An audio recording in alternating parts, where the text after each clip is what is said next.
नमस्कार किसान भाइयों और आप सभी किसान भाइयों को आपकी अपनी खेती के माध्यम से आज हम इस वीडियो में लाए हैं कि पेचकी की उन्नत खेती के बारे में, जिसके द्वारा हम सभी किसान भाइयों को पेचकी खेती से कम खर्चा और ज़्यादा पैदावार कैसे ले सकते हैं, इन बिंदु पर हम लोग बात आज किसान भाई करने जा रहे हैं। तो जो किसान भाइयों मेरे वीडियो चैनल को सब्सक्राइब नहीं किए हैं तो सब्सक्राइब करें, जिससे कि आपको आने वाले वीडियो में आपका नोटिफिकेशन आपको समय समय पे आपको मिल सके। तो दोस्तों, हम लोग पेचकी की सब्जी के रूप में करते हैं। पेचकी की खेती के लिए बलुआई मिट्टी ज़्यादा अच्छी मानी जाती है, क्योंकि पेचकी के कंद ज़मीन के अंदर होते हैं, जिससे उसे बढ़ने में से ज़्यादा सुविधा होती है। इसीलिए बलुआई मिट्टी में कंदों का विकास अच्छी तरह से हो पाती है और पैदावार में बढ़ोतरी भी होती है। तो ज़्यादातर युक्त नमी खेती पेचकी के लिए सबसे अच्छा माना जाता है। इससे नमी में इसकी ज़्यादा पैदावार भी आपको ज़्यादा मिलता है और ज़्यादा पैदावार के लिए उन्नत किस्मों का हमें आप किसान भाइयों चयन करें, या अपने क्षेत्रों के अनुसार प्रचलित जो वहाँ पे पेचकी का जो अच्छा किस्म का नस्ल है उसका हम लोग चयन करें।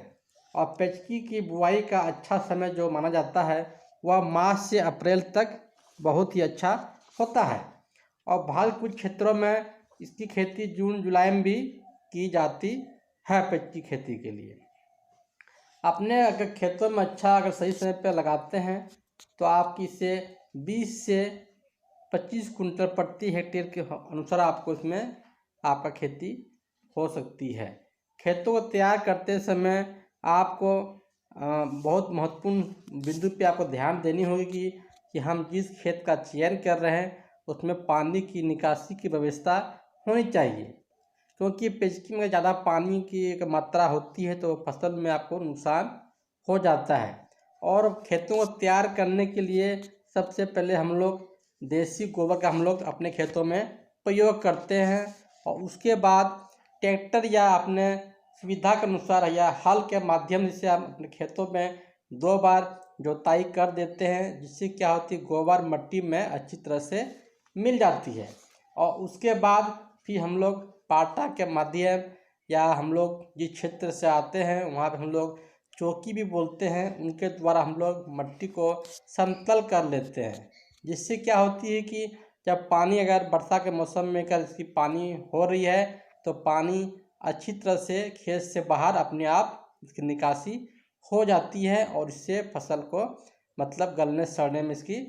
संभावना कम होती है।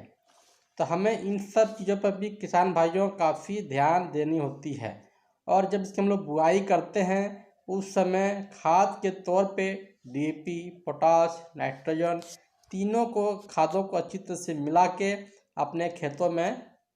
डाल देते हैं और फिर से मिला देते हैं। इसके बाद फिर से हम लोग कंद को फिर अपने खेतों में लगा देते हैं। कहीं कहीं इसकी कंद या कहीं कहीं इसके बीज से भी माध्यम से खेती किसान भाई करते हैं। इसकी जो फसल जो होती है, इसकी जो अवधि होती है तैयार होने में, वह कम से कम 40 से 45 दिनों में इसकी फसल तैयार हो जाती है।